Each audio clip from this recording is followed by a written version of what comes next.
Hey guys, today we are going to be starting our book again, our Magic Tree House number 2, The Night at Dawn by Mary Pope Osborne. We're on chapter 5. We're going to read the chapter and then you're going to go back and you're going to have a couple questions and a drawing to do. So 2 questions and 1 drawing to do on your seesaw account, but let's read it first and see what happens. Trapped. Come on, cried Annie. Jack raced behind her. Were they being followed? Here! Quick! Annie dashed toward a door off the hallway. She pushed the door open. The 2 of them stumbled into a dark, cold room. The door creaked shut behind them. Give me a flashlight, said Annie. Jack handed it to her, and she switched it on. Yikes! A row of knights right in front of them.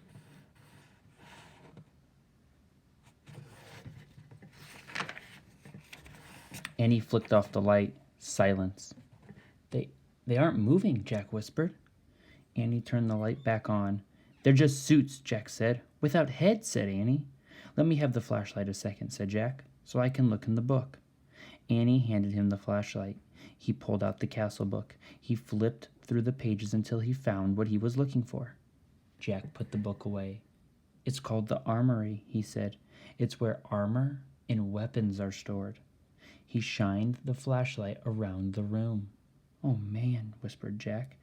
The light fell on shiny breastplates, leg plates, arm plates, on shelves filled with helmets and weapons, on shields, spears, swords, crossbows, clubs, battle axes. There was a noise in the hall. Voices. Let's hide, said Annie. Wait, said Jack. I got to check something first. Hurry, said Annie. It'll take just a second, said Jack. Hold this. He handed Annie the flashlight. He tried to lift the helmet from the shelf. It was too heavy. He bent over and dragged the helmet over his head. The visor slammed shut. Oh, forget it. It was worse than having a 5-year-old on your head. More like having a 10-year-old on your head. Not only could Jack not lift his head, he couldn't see anything either. Jack! Annie's voice sounded far away. The voices are getting closer. Turn off the flashlight, Jack's voice echoed through inside the metal chamber. He struggled to get the helmet off. Suddenly, he lost his balance and went crashing into other pieces of armor. The metal plates and weapons clattered to the floor. Jack lay on the floor in the dark. He tried to get up, but his head was too heavy.